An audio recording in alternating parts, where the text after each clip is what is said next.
Hello everyone. Today's topic is ionic radii. तो ionic radii start करने से पहले बेटा आप लोगों को ये पता होना चाहिए कि आयन क्या होते हैं. Ion there are basically two type of ion. There are basically two type of ions. cation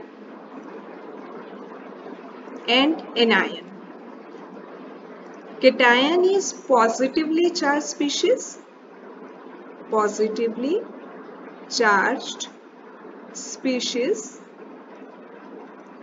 and anion is negatively charged species. Negatively charged species. Okay. Cation is generally formed by loss of electron. cation कैसा बनता है आपका जब एक neutral gaseous atom electron lose करता है. तो anion is formed by gain of electron. जब आपका कोई भी न्यूट्रल गैसियस एटम है वो इलेक्ट्रॉन गेन करेगा तो एनायन बनता है. तो अब हम आते हैं कि आयनिक रेडियाई क्या है. आयनिक रेडियाई है बेटा आपका the effective distance from the centre of nucleus. Nucleus का आप सेंटर लीजिए, वहां से जहां तक न्यूक्लियस अपना इन्फ्लुएंस लगाता है इलेक्ट्रॉन क्लाउड पे, centre of nucleus of the ion, किसी भी आयन के सेंटर में न्यूक्लियस होगा, वहां से अप टू विच, कहां तक, up to which it exerts its influence on the electron cloud. its influence on the electron cloud. ठीक है, इलेक्ट्रॉन क्लाउड पे जहां तक न्यूक्लियस का इन्फ्लुएंस लगेगा वो उसका आयनिक रेडियस होगा. और थोड़ा सिंपल लैंग्वेज में इसको समझने की कोशिश करते हैं. देखिए कैटायन का साइज हमेशा न्यूट्रल गैसियस एटम से छोटा होता है. वो अभी मैं आपको 2 मिनट के बाद बताती हूँ कि क्यों होता है ऐसा. और एनायन का साइज जनरली हमेशा न्यूट्रल गैसियस एटम से बड़ा होता है बेटा. तो ये सेंटर में जो मैंने पॉइंट से दिखाया, ये मान लीजिए आप कैटायन का न्यूक्लियस, ये एनायन का न्यूक्लियस. ये छोटे साइज का जो हमने लिया ये कैटायन लिया, बड़े साइज का जो हमने लिया वो एनायन लिया. इन दोनों के न्यूक्लियस के बीच का जो डिस्टेंस है, इस डिस्टेंस को बेटा हम बोलते हैं इंटर न्यूक्लियर डिस्टेंस. ये है आपका इंटर न्यूक्लियर डिस्टेंस. अब अगर आप इंटर न्यूक्लियर डिस्टेंस को हाफ कर दें, ठीक है, हाफ कर दीजिए उसको, तो जो आपका डिस्टेंस आएगा, जो रेडियस आएगा, दैट इज आयनिक रेडियस. देखिए अब न्यूक्लियस के सेंटर से लेके यहाँ तक इंटर न्यूक्लियर डिस्टेंस का जो हमने हाफ किया, ये जो डिस्टेंस है बेटा, this is known as cationic radius. ये कैटायन का रेडियस शो कर रहा है. और इधर एनायन के साइड आप मूव करेंगे तो यहाँ से सेंटर से लेके एनायन के न्यूक्लियस तक का जो डिस्टेंस है ये आपका एनायनिक रेडियस है. तो इससे आप कह सकते हैं कि हाफ ऑफ द internuclear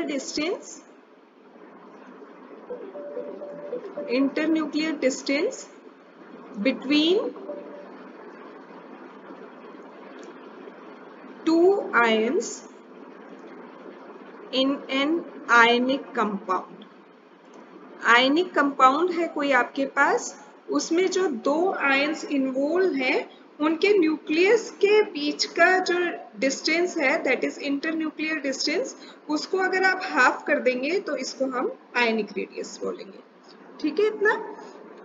आप जो अभी मैंने आपको बताया था ना, कुछ इंपॉर्टेंट कैरेक्टरिस्टिक्स होती है. अच्छा, एक और चीज उससे पहले कि जनरली जो होता है ना बेटा, आयनिक रेडियाई के केस में क्या है कि आप एक्सपेरिमेंटली ना आयनिक रेडियाई की एग्जैक्ट वैल्यू नहीं निकाल पाते हो. क्यों नहीं निकाल पाते हो? क्योंकि जो उसका इलेक्ट्रॉन क्लाउड होता है ना, that extend itself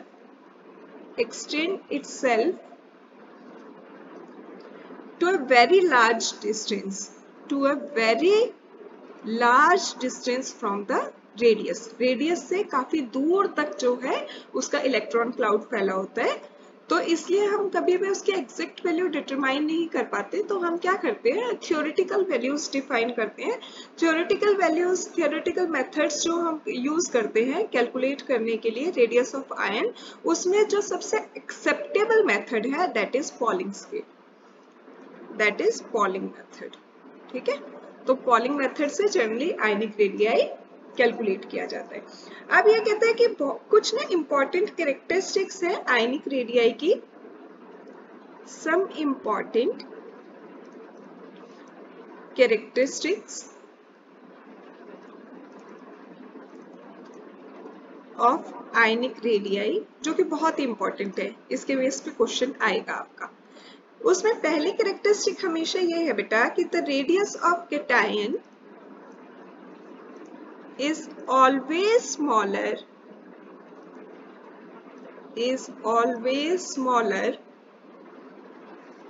than that of atom, atom से कैटायन का साइज हमेशा स्मॉल होता है।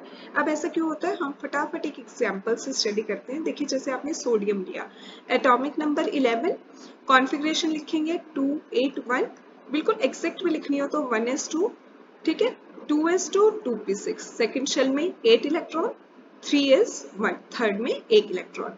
इससे में बेटा जो आपके नंबर ऑफ प्रोटॉन है ना, अब सोडियम एटम के अंदर नंबर ऑफ प्रोटॉन आपके 11 है, नंबर ऑफ इलेक्ट्रॉन आपके 11 है। जितना एटॉमिक नंबर होता है उतने ही प्रोटॉन होते हैं, उतने ही इलेक्ट्रॉन होते हैं। प्रोटॉन पे पॉजिटिव चार्ज होते हैं, मींस 11 यूनिट पॉजिटिव चार्ज है। इलेक्ट्रॉन पे नेगेटिव चार्ज होता है, मींस 11 यूनिट नेगेटिव चार्ज है। अब सोडियम से जब Na पॉजिटिव आयन बनेगा तो ये कैसे बना होगा, लॉस ऑफ इलेक्ट्रॉन से। एक इलेक्ट्रॉन इसने लूज किया होगा तो यहाँ पे कैटायन बना। ये जो है आपका Na पॉजिटिव, ये कैटायन है, पॉजिटिवली चार्ज स्पीशीज। कैटायन हमेशा आपके पॉजिटिवली चार्ज होते हैं और ये कैसे बनते हैं, लॉस ऑफ इलेक्ट्रॉन से बनते हैं। ठीक है, तो अब इसमें कहते हैं जब इसने एक इलेक्ट्रॉन लूज कर दिया तो 2, 8 ये इलेक्ट्रॉन रह गए, एक जो सबसे बाहर वाली शेल वाला हमारा ये इलेक्ट्रॉन था ये तो इसने लूज कर दिया। अब इसकी एग्जैक्ट कॉन्फ़िगरेशन लिखिए तो 1s2 2s2 2p6, ठीक है बेटा। तो प्रोटॉन न्यूक्लियस के अंदर है, कभी भी जब आयन फॉर्मेशन होता है तो प्रोटॉन में कोई चेंज नहीं आता, प्रोटॉन आपके उतने ही रहेंगे 11, मतलब पॉजिटिव चार्ज 11 यूनिट ही है। इलेक्ट्रॉन आपका एक कम हो गया, 10 रह गए, नेगेटिव चार्ज कम हो गया। अब अगर हम इसका डायग्रामेटिकली देखें तो देखिए ये आपका शुरू में जब सोडियम गैसियस स्टेट में न्यूट्रल एटम था तो सेंटर में न्यूक्लियस था, ठीक है। उसकी फर्स्ट शेल जो थी, फर्स्ट शेल में 2 इलेक्ट्रॉन है आपके पास। सेकंड शेल जो है बेटा उसमें आपके पास 8 इलेक्ट्रॉन है, 1 2 3 4 5 6 7 8। और जो उससे बाहर वाली एक शेल हम दिखा रहे हैं 3s1 वाली, उसमें हमारे पास 1 इलेक्ट्रॉन है। ये है आपका न्यूट्रल सोडियम गैसियस एटम जिसका कि एटॉमिक नंबर 11 है और जिसमें की कॉन्फ़िगरेशन 281 है, ठीक है। इसका अब अगर आप एटॉमिक रेडियस देखेंगे तो एटॉमिक रेडियस बेटा यहाँ सेंटर ऑफ न्यूक्लियस से लेके आउटर मोस्ट शेल तक का जो डिस्टेंस है ये इसका एटॉमिक रेडियस है, ठीक है। अब इससे जब कैटायन बना तो उसने 1 इलेक्ट्रॉन लूज कर दिया, लॉस ऑफ इलेक्ट्रॉन हुआ तो सोडियम पॉजिटिव बना आपका, उसमें रह गया 2 8, ठीक है। और ये अगर कभी दिमाग लगाओगे ना तो कैटायन पे पॉजिटिव चार्ज ही क्यों आता है, इसलिए आता है क्योंकि देखो इससे पहले वाली में मैंने आपको दिखाया है कि अब इसके पास पॉजिटिव चार्ज ज्यादा है 11 है और नेगेटिव चार्ज कम है 10 यूनिट है। और कितना पॉजिटिव है, 1 इलेक्ट्रॉन के निकलने से 1 पॉजिटिव एक्स्ट्रा है, तो इसलिए 1 पॉजिटिव चार्ज दिखाते हैं हम सोडियम के ऊपर। तो सेंटर में न्यूक्लियस, फर्स्ट शेल में 2 इलेक्ट्रॉन, सेकेंड शेल में 8 इलेक्ट्रॉन, 1 2 3 4 5 6 7 8। तो बेटा अब जो इसका आयनिक रेडियाई हुआ वो क्या हुआ, वो हमारा हुआ सेंटर से लेके, न्यूक्लियस के सेंटर से लेके आउटर मोस्ट शेल तक का जो ये डिस्टेंस आया, अब ये है इसका आयनिक रेडियाई, यहाँ से यहाँ तक ये इसका आयनिक रेडियाई है। तो आप अगर देखेंगे तो डिस्टेंस आपको खुद ही कम हुआ नजर आ रहा है। एटॉमिक रेडियाई के कंपैरिजन में आयनिक रेडियाई कम है ना। ये डिस्टेंस क्यों कम हुआ है, इसके दो रीजन है। पहला रीजन तो ये है लॉस ऑफ इलेक्ट्रॉन शेल, एक शेल ही कम हो गई 3 वाली, ठीक है। शेल ही गायब हो गई तो डिस्टेंस जो है न्यूक्लियस के सेंटर से आउटर मोस्ट शेल तक का कम हो गया। तो कम हो गया तो डिस्टेंस भी कम हो गया, तो आयनिक रेडियाई कम हो गया। दूसरा ये कहता है बेटा, अगर आप देखोगे तो उस केस में जब न्यूट्रल गैसियस एटम था आपके पास सोडियम वाला, तो उसमें आपके नंबर ऑफ प्रोटॉन भी 11 थे, नंबर ऑफ इलेक्ट्रॉन भी 11 थे। 11 unit positive charge 11 unit negative charge को अपनी तरफ खींच रहा था, ठीक है। उसके कंपैरिजन में जब आप सोडियम आयन देखेंगे, कैटायन को देखेंगे, तो पॉजिटिव चार्ज 11 यूनिट है, लेकिन नेगेटिव चार्ज क्या हो रहा है इस केस में 10 यूनिट रह गया है। अब 11 पॉजिटिव को सिर्फ 10 नेगेटिव को अपनी तरफ खींचना है, तो ज्यादा फोर्स के साथ खींचेगा ना, ज्यादा फोर्स के साथ खींचेगा जब ये इसको, इन इलेक्ट्रॉन्स को अपनी तरफ, तो ये सबसे बाहर वाली जो शेल है वो थोड़ी सी न्यूक्लियस की तरफ आ जाएगी, क्योंकि वो उस पर पुल लगा रहे हैं, वो उसको खींच रहे हैं। तो जब ये न्यूक्लियस की तरफ आएगी तो साइज क्या हो गया, श्रिंक हो गया, श्रिंक हो गया, तो आयनिक रेडियाई डिक्रीज हो गया आपका। तो अब ये सेकंड पॉइंट जो है क्यों डिक्रीज हुआ, due to increase in effective nuclear charge. ये बहुत इंपॉर्टेंट टॉपिक है, इफेक्टिव न्यूक्लियर चार्ज जरूर पढ़िएगा। इसकी वीडियो ऑलरेडी अपलोडेड है स्लेटर रूल के नाम से, और इस पे क्वेश्चन भी आता है हर एक एंट्रेंस में, तो आप वो जरूर रेफर कीजिएगा, ठीक है। मैं डिस्क्रिप्शन में उसका लिंक भी डाल दूंगी।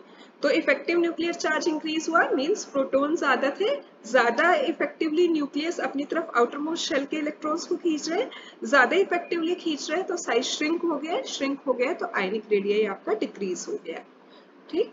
अब उसके कंपैरिजन में ये सेकंड कैरेक्टरिस्टिक कहता है आपको कि the radius of anion, radius of anion is always larger,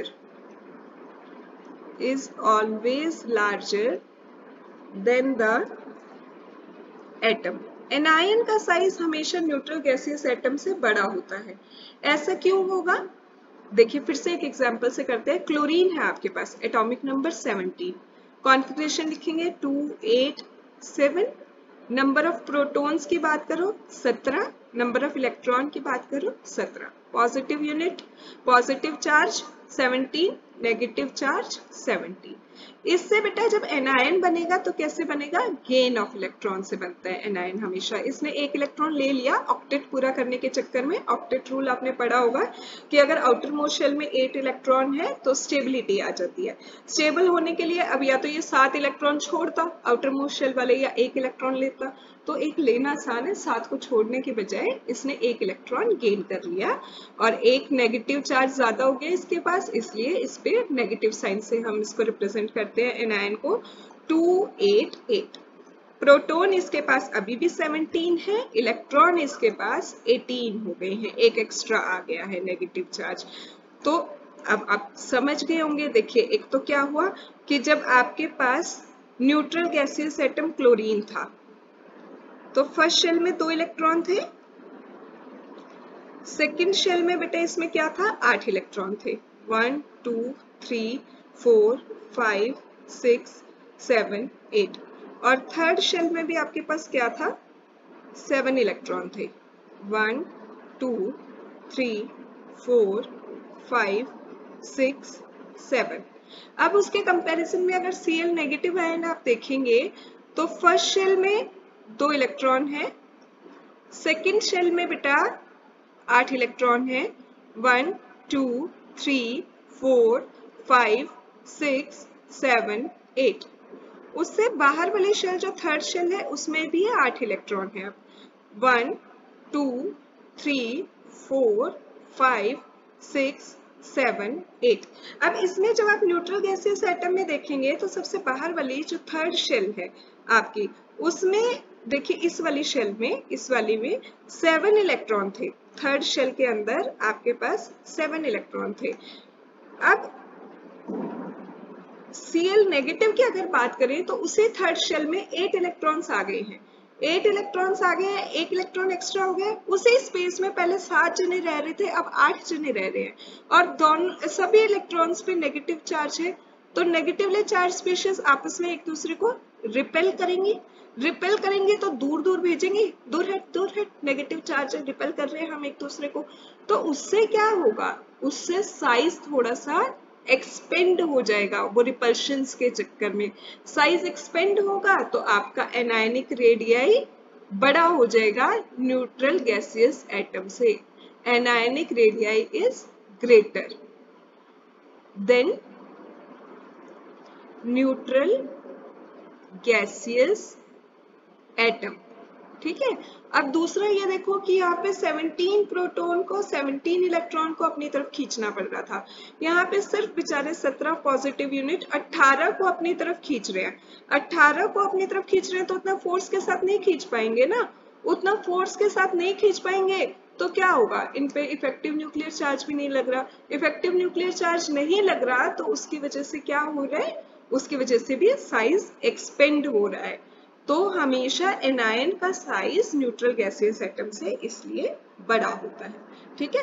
और अब अगर हम पीरियोडिक ट्रेंड्स की बात करें तो ये एटॉमिक रेडियाई वाले पीरियोडिक ट्रेंड्स को फॉलो करता है। तो इसमें क्या है, जब आप टॉप टू बॉटम मूव करेंगे अलोंग द ग्रुप तो हमेशा आयनिक रेडियाई बेटा इंक्रीज होगा। आयनिक रेडियाई इंक्रीज क्यों इंक्रीज होगा, क्योंकि नंबर ऑफ शेल बढ़ रही है। ठीक है। और जब आप left to right along the group move करते हैं तो डिक्रीज होगा, आयनिक रेडियाई डिक्रीज होगा। ये सेम ट्रेंड फॉलो होता है जो एटॉमिक रेडियाई में फॉलो होता है। ठीक है। अब इसके बाद एक छोटा सा और पॉइंट बता के जाना चाहूंगी मैं इसमें कि आइसो इलेक्ट्रॉनिक स्पीशीज जो होती है ना बेटा आपकी, वो क्या होती है। आइसो इलेक्ट्रॉनिक स्पीशीज में ये आपको कहता है कि ये वो स्पीशीज होती है, species belonging to different atoms, अलग अलग एटम से बिलोंग करती हैं, सेम एटम नहीं होते इनके, different atom but having same number of electrons. इनमें नंबर ऑफ इलेक्ट्रॉन सेम होंगे, सेम नंबर ऑफ इलेक्ट्रॉन्स। तो यहाँ पे देखो आइसो का मतलब क्या होता है, आइसो का मतलब सेम होता है और इलेक्ट्रॉनिक का मतलब होता है आपका इलेक्ट्रॉन।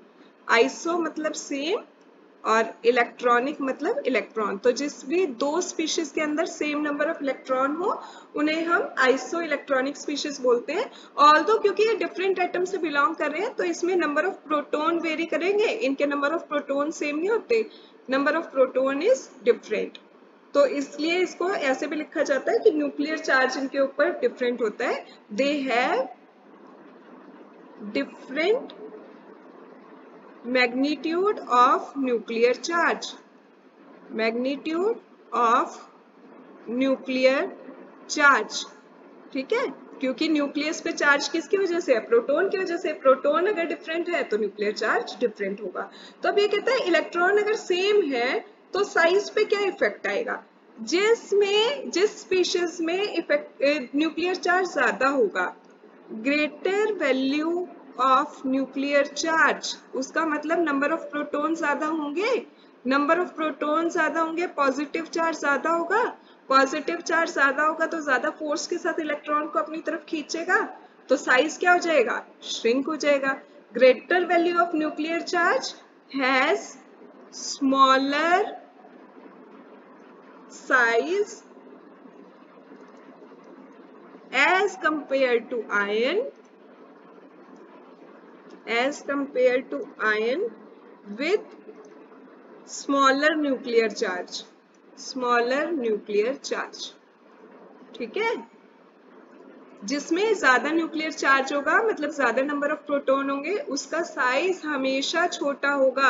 अगर इसको दिखाऊं मैं आपको इस तरह से, आयन है आपका मान लो N2 नेगेटिव, फिर O2 नेगेटिव, फिर F नेगेटिव, फिर Na positive, Mg2 positive, Al3 positive. इनमें अगर आप देखोगे ना तो इनमें सब में नंबर ऑफ इलेक्ट्रॉन सेम है। एटॉमिक नंबर की अगर मैं बात करूं, एटॉमिक नंबर नाइट्रोजन का 7 होता है, ऑक्सीजन का 8 होता है, फ्लोरीन का 9 होता है, उसके बाद सोडियम का आपका 11 होता है, मैग्नीशियम का 12 होता है, एल्यूमिनियम का 13 होता है। न्यूक्लियर चार्ज उतना ही होगा बेटा जितना एटॉमिक नंबर होगा, तो न्यूक्लियर चार्ज इस पे कितना है, न्यूक्लियर चार्ज कितना होगा जितना इस पे एटॉमिक नंबर होगा, तो यही रहेगा 7, 8, 9, 11, 12, 13। और नंबर ऑफ इलेक्ट्रॉन कितने हो गए, नंबर ऑफ इलेक्ट्रॉन 7 में 2 नेगेटिव चार्ज है, तो मतलब 2 इलेक्ट्रॉन ऐड हुए हैं, 9। ठीक है, इसको आप 3 नेगेटिव कर लो, 3 नेगेटिव कर लो, तो नंबर ऑफ इलेक्ट्रॉन हो गए 10। ओ ऑक्सीजन न्यूट्रल 8 था, 2 नेगेटिव है, तो 2 और उसने गेन किए 10। फ्लोरीन नॉर्मल 9 इलेक्ट्रॉन थे, एक और उसने गेन किया, 1 नेगेटिव चार्ज है 10। सोडियम 11 थे शुरू में इलेक्ट्रॉन, पॉजिटिव चार्ज आ गया, मतलब उसने एक लूज किया, रह गए 10। मैग्नीशियम पे +2 चार्ज है, 2 लूज किए 10 रह गए। एल्यूमिनियम पे +3 चार्ज है, 3 लूज किए 10 रह गए। तो ये सारे आइसो इलेक्ट्रॉनिक है, सेम नंबर ऑफ इलेक्ट्रॉन है, लेकिन प्रोटॉन वेरी कर रहे हैं। तो इसके अकॉर्डिंग अब आप बताओ आयनिक रेडियाई जो है आपका क्या डिफरेंस आना चाहिए, किसका सबसे बड़ा होना चाहिए, किसका होना चाहिए भाई, N2 नेगेटिव का, N3 नेगेटिव की अगर चलो हम बात करते हैं 171 picometre, O2 negative 140 picometre, F negative का होता है अराउंड 136 पिकोमीटर, Na पॉजिटिव का होता है अराउंड 95 पिकोमीटर, Mg2 पॉजिटिव का 65 पिकोमीटर, और एल्यूमिनियम का तो 50 पिकोमीटर ही बच जाता है। क्यों, क्योंकि यहाँ पे 13 प्रोटॉन को सिर्फ 10 को अपनी तरफ खींचना है, 10 इलेक्ट्रॉन को बोथ फोर्स के साथ खींच लेगा, बोथ फोर्स के साथ खींचेगा। इफेक्टिव न्यूक्लियर चार्ज ज्यादा है तो साइज श्रिंक होता जा रहा है। यहाँ पे 12 प्रोटॉन सिर्फ 10 को खींच रहे हैं तो इफेक्टिवली खींच रहे हैं, यहाँ पे बेचारे 7 प्रोटॉन को 10 को अपनी तरफ खींचना पड़ रहा था, नहीं खींच पा रहा था, तो साइज बड़ा था। ठीक है, तो this is all about ionic radii. बेटा इसके बारे में ना कुछ इंपॉर्टेंट क्वेश्चन एमसीक्यू टाइप जो कि आपके एंट्रेंस एग्जाम में भी आते हैं, मैं कमेंट सेक्शन में पिन करके डालूंगी, सॉल्व करने की कोशिश कीजिएगा। नहीं सॉल्व होते तो drop me a message in the comment section, I will wait for your comments and don't forget to subscribe the channel and like the video. Thank you so much, have a very good day ahead.